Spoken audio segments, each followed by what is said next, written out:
Sir 45 வருட காலமாக நீங்கள் நடிச்சிட்டு வர்றீங்க. அப்போ இருந்த ஜென்ரேஷன் வந்து வேறு, இப்போ இருக்கிற வேறு. ஏன்னா இப்போ இருக்கிற ஒரு ஹீரோவாக இருந்தாலும் சரி, உடனே கேரவன் போயிடுறாங்க, ஒரு செகண்ட்லேயே கேரவன் போயிடுறாங்க, உள்ளே போயிட்டு வரமாட்டுறாங்க, டேரக்டர் வெளியே நின்று கத்துன்னு கத்துற அசிஸ்டன்ட் டேரக்டர்லாம் போய் நிற்கிறாங்க. இப்போ நீங்கள் அப்போ பார்த்ததுக்கும் இப்போ இருக்கிற ஆர்டிஸ்ட்டுக்கும் என்ன வித்தியாசம் பார்க்குறீங்க சார்? அப்போ என்னென்னா கேரவன் அந்த மாதிரி இல்லை. ஒரு அவுடோர் ஷூட்டிங் போனால் கூட ஒரு வீட்டில் தான் எல்லோரும் ஒன்றா உட்காந்துருப்போம். இல்லை ஷூட்டிங்க்கு பக்கத்தில் வீடே இல்லைன்னா ஒரு மரத்தடியில் எல்லா ஆர்டிஸ்ட்டும் உட்காந்துருப்போம்.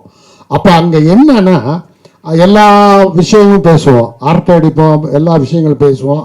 அதுக்கப்புறம் சரி இப்போ எடுக்க போகிற ஷாட்டு இந்த சீன் இருக்குல்ல, இந்த சீனில் உன் டைலாக் என்ன, என் டைலாக் இது, நீ இதை சொல்லு, நான் அதை சொல்கிறேன், இது வேண்டாம் கொஞ்சம் டைரக்டர் கூப்பிடு, இப்படின்லாம் இதெல்லாம் ஒரு அந்யோன்யம் இருக்கும். மத்தியானம் என்ன சாப்பிட்லாம், உனக்கு என்ன, இது மாதிரி ரொம்ப ஒரு அந்யோன்யம் இருந்தது.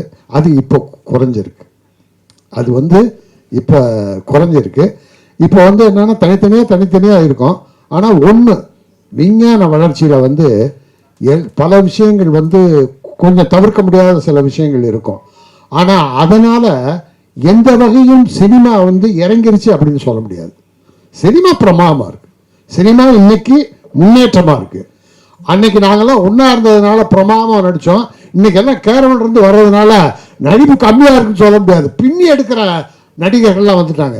ஒன்றும் இல்லை, உதாரணத்துக்கு இப்போ கருணா உட்காந்துருக்காரு, பல விதமான காமெடி மட்டும் இல்லை, கேரக்டர் ரோல் பண்ணுறாரு, எல்லாம் பண்ணுறாரு. இப்போ சிவா இருக்காரு.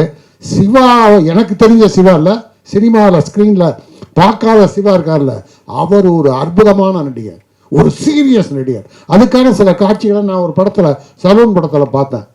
ஸோ அந்த மாதிரிலாம் வந்து ரொம்ப யங்கர் ஜென்ரேஷன் ரொம்ப பிரமாதமாக இருக்காங்க, பழசை உள்வாங்கிக்கிறாங்க. அதனால வந்து சில குறைகளும் இருக்கிறது, நிறைகளும் இருக்கிறது. ஆனால் வளர்ச்சி தான்.